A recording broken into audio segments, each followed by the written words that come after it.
All right, it's the Security Weekly News, episode 232. I'm Doug White, and welcome to the week of 13 August 2022. We got UEFI, PyPI, Vishing, VNC, Sova, Doom, Mailchimp, hiding photos, and Jason Wood on the Security Weekly News. This is Security Weekly, for security professionals, by security professionals. We interrupt our program to bring you this important message. It's the show that keeps you up to date on the latest security news twice a week. Your trusted source for accurate security information and expert analysis. It's time for Security Weekly News.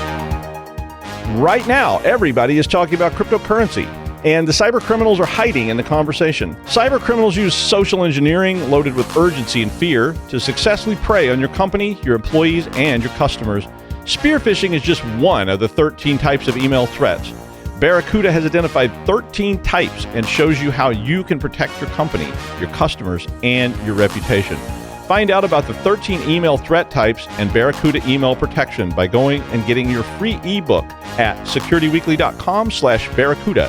That's securityweekly.com/Barracuda. All right, it's Security Weekly News. So Microsoft decided to block some bootloaders for UEFI, which, apparently that's a problem. It would allow an attacker, these particular bootloaders would allow an attacker to push code into the system really early in that boot process before the operating system loads. And I mean, if you do things before the operating system loads, well, you don't have any anti-malware, you don't have anything, and getting rid of it is really, really difficult. So that whole UEFI bootloader threat thing is really, really a big deal. So Mickey Sheketov and Jesse Michaels, sorry, Mickey, of Eclipsium, who are big researchers in this area, they found some bootloaders from third-party vendors that could be exploited to bypass secure boot, which is Microsoft's process to try to make sure that everything that's loading is signed and so forth. Well, and if you want to hear more about that, so if you actually want to hear from Mickey and Jesse, they were on Paul's Security Weekly last week. So you can actually go check out that episode and listen to them in person talk about it instead of just hearing about it on the news. But that was a pretty comprehensive discussion. And I also had linked to Paul's blog entry. So he's done 2 blog entries about this already that were on the news show last week. So anyway, Secure Boot, if you don't know, is a system that basically is supposed to ensure that only trusted signed code is getting loaded. But the Eclipsium folks found that 3 different loaders that they identified had been approved by Microsoft, and they could bypass all 3 of them. The New Horizon DataSys, the Crypto Pro Secure Disk, and Eurosoft Limited third-party bootloaders all had issues. And according to the article, Microsoft patched the last 2 of those recently with a hotfix to try and prevent this problem. But the other one's still out there. Carnegie Mellon CC provided a list of 23 UEFI bootloader vendors with a status of only 3 of them had a status that had been determined, and those were all vulnerable. So the other 20 didn't have a status at all. So who knows? But firmware updates, if for motherboards and such, should only come from the vendor. So you might want to check some of these lists if if you're worried about this with UEFI, because most modern motherboards have UEFI built into them. And if Microsoft Secure Boot is not checking some of that stuff, then you can get all kinds of problems. It's a very comprehensive, it's a very deep dive problem. Paul's blogs have really good explanations of it, and that segment last week was a really good coverage of it as well. Over the weekend, a researcher at Checkmarks found that a user named DevFather777 published 12 packages in the PyPI repository. Okay, so, no news there. I mean, that happens all the time. But what's the problem? Well, all these packages were very, very similar to words in popular packages such as Gesnim, which he used Gesnim for Gensim, and IP address with only one S for IP address with the 2 S's spelled correctly. And all the libraries that were in this 12 group are pretty popular libraries in Python. So they're obviously trying to do a typo squatting attack on packages. And I've thought about that before, because when you're downloading packages for PyCharm or for whatever you're using, and you start searching for something and 5,000 packages pop up and you're looking for IP address, you might by accident grab the wrong one. Especially if somebody just recommended it to you and they said you should try this and you're not sure exactly what name you remember. Maybe you haven't got up yet, or you got up too early, or you haven't had that fourth coffee yet, or whatever. But you might not look at it very closely, and then what happens is you just installed and ran something that may not be what you thought. There is a complete list of all these different packages in the article, although this just implies that there's probably plenty more of these things, and of course that user can go change their username and do this again in 5 minutes. These packages all have a script that when you run it, it tests to see if it's a Windows machine. And if it is, it then downloads a file called test.exe, which is a C++ executable that comes off of GitHub. They said that they ran this on VirusTotal, and only 11 of the 69 virus engines actually detected this C++ malware. The malware then installs itself and puts in a startup entry. So that means every time you reboot, it runs again, and it injects an expired system-wide root cert. So that's going to force you to start re-accepting certificates. And then it connects to a hard-coded URL, which can push information to the malware. So then it becomes a kind of framework malware device that, who knows what it's going to do next. It depends on what's there. So if you did install any packages in, I guess forever, you may want to go back and verify these. And in the future, you may definitely want to have a better process for verifying packages before you actually embed them in your software. Because as these get uncovered, they will get sneakier about hiding them and things. So you have to be very, very careful. And this is how supply chain attacks happen, right? Yeah. Phishing just works. It does. It's easy to do. It's very adaptable. And no matter how much training, how many warnings we send out, it really seems that the landscape can always just tilt a little bit in some other direction that actually works for some sub part of your users. So like last year, I got one that said it was an email. It came from an address that was very, very similar to the address of the president of my university. It had one slight change in the domain, and it basically said, the attached file contains a list of pay cuts and terminations that have been conducted now in response to budgetary difficulties. Please review the document, and if you have any questions, contact the HR department. And it was signed with the name of the president of the university, all stuff that would be easy enough for somebody to get. It was very tempting to click on this. If you think you're about to be terminated or you've been terminated or any kind of stuff, it gets a reaction. And of course, all this stuff is very reaction oriented. It's like scare you, use that fear or that greed or whatever emotion they can generate to get you to click on that link and jump on that malware. Now, this one, I moved it over to a sandbox, opened it, and of course, it was malware. But even as we learn about phishing, and every time we learn something, new techniques keep evolving and coming into play.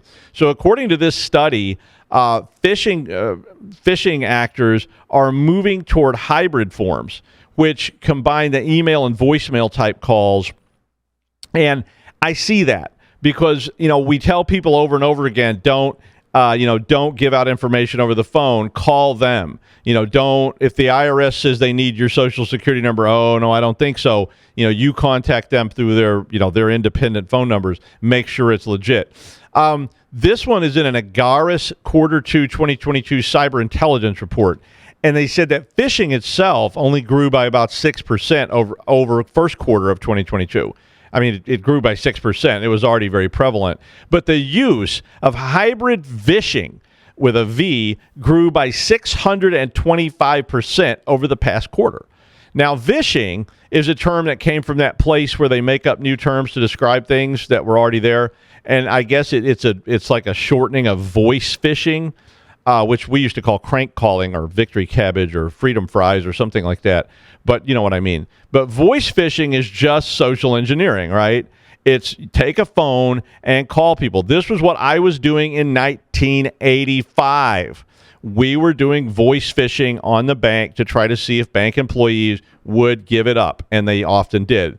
In fact, you probably have some voicemails right now. I probably have some voicemails right now that are for this very, very same thing. Likewise, smishing does the same thing, right? Where you get SMS text messages that say, we're getting ready to issue an invoice, or we're going to charge your credit card $5,000. Please call this number if this is incorrect. And of course, people go $5,000 and they grab the phone and dial. So the term for this is now called callback phishing, which they haven't decided to call chishing or something like that yet, but I bet they will. But I think chishing is something involving wild javelinas and glitter or something like that. But we probably don't Google that. But callback phishing is pretty common currently. And usually these are either emails or SMS text messages that have telephone numbers embedded in them. And, a lot of phishing training tells you, call them. Don't accept calls, but you call somebody to make sure they're there. And so it has that kind of pseudo-legitimate feeling to it, right? You pick it up, you dial a number, and for a lot of us older folks, calling a number and someone answering the phone with, "Hello, welcome to IBM. My name is Horst. I'll be helping you today. To whom am I speaking?" I mean, when you hear that, it kind of, reinforces that this is legit kind of feeling. And I mean, those scripts are pretty easy to put together, right? I mean, you can do it with bots, you can do it with actual people, whatever. And so, if you keep trying to get people to fall for these things and update your notifications, I think this article is definitely a step again to remind us that there are all sorts of different vectors for this. And so we need to be very, very vigilant if we want to avoid it. And even then, we probably need to be prepared for somebody to click that link or to give up the information. Just when you start to think things are improving, this is probably not a good segue from that last story, which basically sounds like things are not improving. But just when you think things are improving, you see this. Researchers found 9,000, with a T, exposed VNC endpoints, which had, wait for it, no authentication requirements. So you could literally just cruise onto those networks. Like, search for them, connect to them, and you're in. You're in the inside network. I couldn't believe it. When I saw that, I went back and looked again. I was like, 9,000? If it said 9, I might have been okay. 9,000 of these things out there. Cybele scanned the internet for internet-facing VNC instances, and then they not only they found a lot, but then they limited the search just to those that had no access restrictions. Nothing. And the 5 biggest locations were in China, Sweden, the U.S., Spain, and Brazil. So, okay, or have we learned nothing? But the more alarming thing about it, that was even worse than the fact that there were 9,000 outward-facing VNC servers that had absolutely no credentials required, was a bunch of these instances were apparently ICS systems. And during the study, they found that they could actually see the HMIs, which is the human machine interface system. So that's like it could just be a PC, but it's running a piece of software that controls things. They could see the SCADA, the workstations, and they could see pretty much anything because they were in the network. And of course, so many of these old ICS systems are like, "Oh, we're protected. We're so obscure, nobody will ever figure it out because we run that Linux stuff." But anyway, one of the systems they reported that they had stuff in there actually shows the HMI interface for controlling pumps. Yeah, and that's bad. So if you don't know, default VNC runs on port 5900 TCP, and then the website for it is usually on 5800 TCP. So it's 2 very famous ports, and people love to scan for them, right? So searching for port 5900 is a common task. Cybele found that if they monitored port 5900 requests on the internet, they got over 6 million requests by people trying to find port 5900 in just 1 month. With people looking for this. So, and if you go on the dark web or the dark net or whatever they're calling it these days, lists of a lot of systems with OpenVNC are actually there. So if you think you're safe just because your company is not very well known, it's probably on this list. So if you're using VNC to allow remote users, you need to find out that thing's got some restrictions around it. Okay, just please, just right now, just take a minute. We'll wait. We'll just sit here for a few minutes while you check. No, not really, but go check anyway. Sova is a banking Trojan that has evolved into a full-featured framework for targeting Android devices. The latest release of Sova targets over 200 banking, cryptocurrency exchange apps, and digital wallet apps trying to steal user data. So this is the original incarnation of this thing as a banking Trojan. It tries to steal your data, your cookies, and so forth, old school.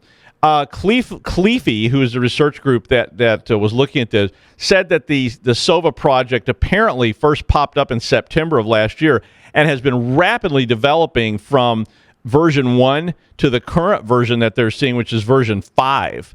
And now different versions of this added all kinds of features to it. So initially it was just trying to grab stuff out of those apps.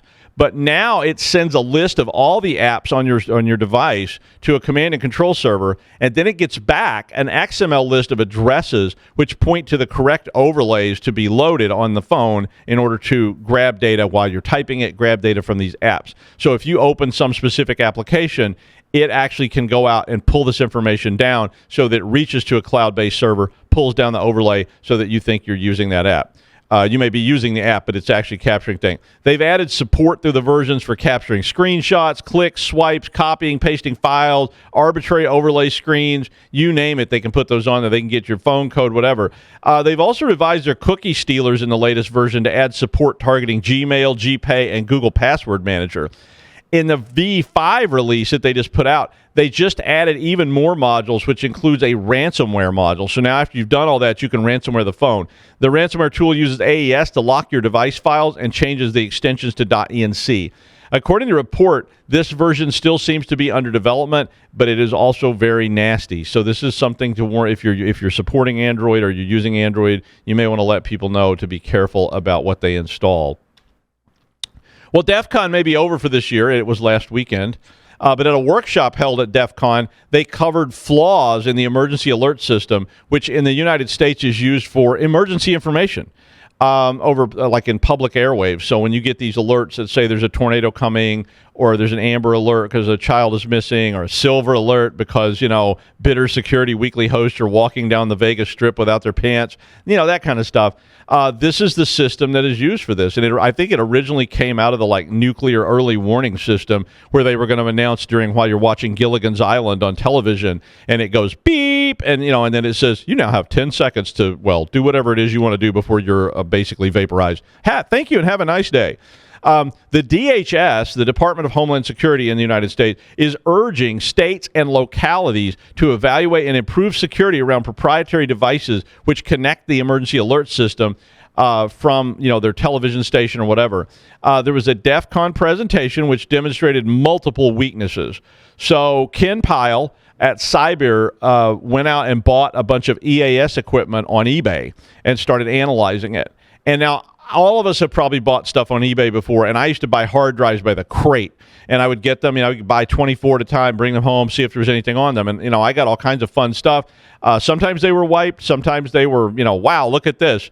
But one of the things Ken found was that among other weaknesses, a lot of the hard drives had not been wiped properly, and as such, Ken was able to get the private crypto keys and other credentials off of the device, which would allow Ken to connect to the emergency system through Comcast.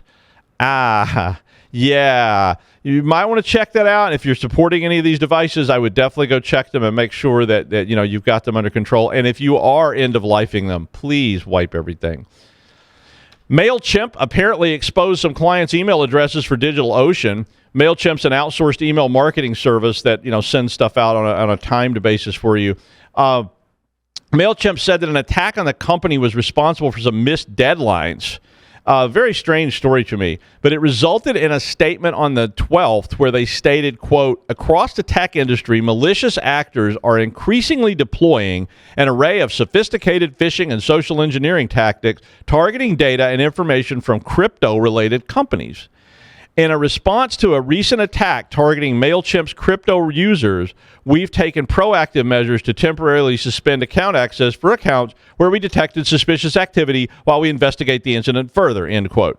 Now, DigitalOcean said that on the 8th of August, they noticed that Mailchimp was not delivering their emails, and they weren't getting confirmations, they weren't getting notices of password resets or anything, because Mailchimp had suspended DigitalOcean's account without notifying them. Now, they're not a crypto provider per se. So it took several days, according to them, to get a response, and DigitalOcean said they were moving critical services away from Mailchimp to a competitor. There was some suggestion that Mailchimp was trying to get rid of crypto trading clients because I guess they generated a lot more traffic and abuse traffic. It's not really clear what happened, but it's a pretty interesting story, especially if you're using Mailchimp. You may want to check it out. I found this article to be pretty good for distribution. It's an explanation of how to hide photos on your phone. Now, we all at some point have taken a picture that we probably want to keep but also want to hide. And I know what you're thinking, perverts, but that's not what I'm talking about, although it could be. But what about that picture of your passport that you took? I've had to upload pictures of my passport to get visas before. I've had to upload my driver's license to get something. I went into my camera roll and I found about 10 pictures I would really rather not share with you. And yes, they were all really, really provocative things like identity cards and, such things that I had to upload, except for my, of course, treasured Larry Pesci nudes that I have, but you're not getting those either. But anyway, this handy article's got methods you can use on pretty much any platform to create hidden or restricted type folders for pictures. If you want to be able to protect those things, you got salespeople out there that are doing this kind of stuff. So it may be something you want to share. For instance, on iOS, they talked about moving, photos to a hidden album, and how you can manage this. And they also did point out some of the weaknesses in it. The hidden album on iPhone doesn't protect your photos if somebody unlocks your phone or they get into it somehow, but it is a way to start securing. A lot of good advice on multiple platforms. Well, inspired by Clamato, the refreshing combination of tomato juice and clam juice, he set out to invent as many twisted flavors as possible and came up with things like horseradish and ketchup Kool-Aid, blackberry cheddar cheese soda, and liver and onion gum. He's a master of food chimeras. It's Jason Wood. Hey, everybody. And if you think that's bad, just wait until we have cow tongue raspberry shakes. It'll be great. So this story, honestly, I can't decide if this is a mistake by the Clop ransomware group or they just said YOLO and just sent it. The group has basically attempted to extort a payout from two companies using an intrusion that only occurred at one of them. Threat Post and Bleeping Computer both published articles today on this intrusion that occurred at the South Staffordshire Water Company in the UK. And this is a water utility, providing sanitation and drinking water and stuff like that to their customers. This was reportedly conducted by the Clop ransomware group, who you may know as Graceful Spider or TA505 or Dipstick Duck or other names. Okay, not Dipstick Duck. I made that one up. But the water company has released on their website that they have suffered a disruption of their IT systems yesterday. And that, don't worry, everybody, this hasn't impacted the safety and the delivery of water to South Staffordshire's 1.6 million customers, which is definitely a good thing because, water is kind of one of those important things for us people and animals and whatnot. We kind of depend on that. So other than the fact that, water delivery is kind of important to everybody's health and well-being, the intrusion sounds fairly typical of a ransomware attack, at least what we can see, or data extortion. The attacker gets in, they steal data, and then they threaten to ransom, or they actually do ransom and encrypt up data and demand payout to, for their benevolence and not to cause further damages to the organization, and maybe even give you a decryption key that works and get your data back. But that's kind of what's going on here. It sounds like it's kind of back and forth. The details are kind of thin from the South Staffordshire side of things. Either way, South Staffordshire has made the usual statements about their efforts to contain the damage, the wonderful things that they've done to log this out and assure their customers that they are safe and nothing else has gone wrong here. The twist in the intrusion comes when the Clop group decided that it's time to dump data for their victim on their leak site and basically try and extort money. It sounds like, negotiations have broken down for ransom payment, and so now let's turn up the pressure and we'll start leaking data. But they made a mistake here. They dumped South Staffordshire data and then claimed that they had attacked and damaged a much larger water utility. In this case, the Thames Water Company, which supplies water to 15 million or so customers in the London area. South Thames responded to this saying, hey, basically, this isn't us. We haven't been attacked. We're fine. And the data leak is very obviously not Thames Water. It's definitely, email addresses and stuff like that. Email addresses, passports. Not sure why those would be in this company. Driver's licenses and other data that points back to South Staffordshire. Rather disturbingly, as part of this, and kind of maybe back to Doug's story on the 9,000 VNC servers without passwords on them and stuff, are the screenshots of systems that control water treatment and things like that. So they had access, at least to the point of taking screen caps of the SCADA systems, and the access they had there. So while South Staffordshire has stated that they have robust systems, in quotes, in place to protect the water supply, it still sounds like the attackers have some pretty significant access. Nothing here as far as the Thames Water Company, as to what's going on there. Klopp has either misidentified their victim, which seems kind of like a weird mistake since you have all of this data clearly pointing to another organization, or they've decided to mess with two companies at once, which maybe that's possible. The note published on Klopp's website calls out Thames Water very explicitly, and honestly makes them sound like they are the evil empire, while Klopp is, the good guy here and is taking it to the man and protecting everybody or doing something or other. In fact, I'll just go ahead and read their demand because it's kind of, interesting how they phrase this. Obviously, keep in mind these are, Klopp operates out of Russia and Eastern Europe, so English is not their first language. But here's their demand: Thames Water supply much critical water services to people and companies. This company is public, and this means not only they bring water and sewage services to millions of people, they also allow many people and company to invest in their stock offering. Companies like this have much responsibility, and we contact them and tell them they have very bad holes in their systems, all systems. We spent months in the company and saw firsthand evidence of very bad practice. This company is all for money and not deliver reliable service. It is better to save £1 so management can make bonuses and stock price do well. They lost way when only concentration on finance. I go on to say, Klopp is not political organization. We do not attack critical infrastructure or health organizations. We decide that we do not encrypt this company, but we show them that we have access to more than 5 terabyte of data. Every system, including SCADA, and these systems which control chemicals in water. If you are shocked, it is good. End quote. And then, they're releasing data related to South Staffordshire, even though they say it's Thames Water Company. Perhaps they think that Thames Water Company owns South Staffordshire. I did some looking and I couldn't find any links that way, but maybe they think they're connected. Maybe they just screwed up, or maybe they just decided, hey, let's apply some heat and see if we get some payout to shut us up.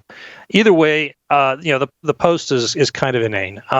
Yes, companies are motivated by profit. I don't think that's a surprise to anybody. And definitely they make trade-offs that make us all in security wince in some pain. But no, Klopp is not a benevolent penetration testing group or anything like that who is out to help their victims improve their security. They're motivated by profit, which I find to be funny, is they're attacking these companies for being about profit as well. They claim that they don't attack critical infrastructure and health systems, except you just dumped a bunch of data that you stole from a critical infrastructure company. So, all right, maybe you didn't turn off the water, but yeah, you attacked them anyhow. So, they didn't apparently encrypt data. They didn't apparently disrupt water services. That apparently, maybe that's just a line too far for them to go. But sorry, folks, you aren't the good guys here. The obviously concern here to me is we've been talking in security about safety around critical infrastructure for years. I've attended briefings myself where folks from critical infrastructure are there, and I've heard some of the things that they've said.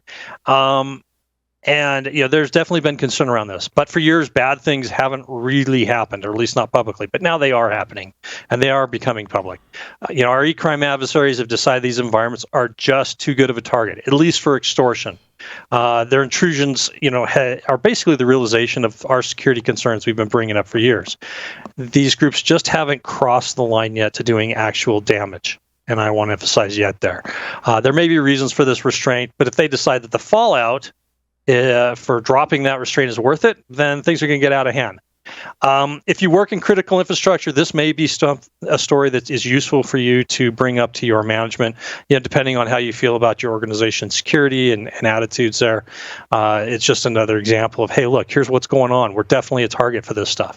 For those of us who don't work in critical infrastructure and depend on these services, which would be the rest of us, we probably maybe consider a little bit of our own preparation for disasters, earthquakes, hurricanes, tornadoes, water main breaks. If you're in Detroit, can all disrupt things we depend on for daily life. But now we can also add schmucks with keyboards that are around the world to the list of things that can make our lives a lot more difficult. All they have to do is decide that it's worth the whatever benefit they're going to get out of this. If this is interest to you, go ahead and check it out. It's kind of there are a few more details in here, but definitely a weird world in the ransomware intrusion of the week. Thank you, Jason. Birmingham, London, it's kind of the same place, right? I mean, especially if you live in Eastern Europe and you're looking for moose and squirrel or whatever. I mean, I'm kidding. I know, before I get a bunch of hate mail, I know where Birmingham is. But anyway, all right. And finally, DEF CON 30 was running over the weekend, and our friend Sick Codes was there to hack John Deere farming machine electronics. Yeah, so people get ideas, and I just like, I mean, it's cool, but it's like, I didn't think about doing it. Well, anyway, why would you hack John Deere farming implements electronics? Well, to run Doom on it, of course. I mean, what else would you do? I mean, not only did Sick Codes manage to run Doom on a tractor display screen, but they were able to mod Doom so that it had a kind of a farm-oriented theme, so when you're, instead of like a creepy space station, it's like, running through the corn kind of thing. Yeah, sound like fun to me. It was a DEF CON presentation. Check it out. And that's the news. Thanks, Jason. We'll see you Friday for the wrap-up show.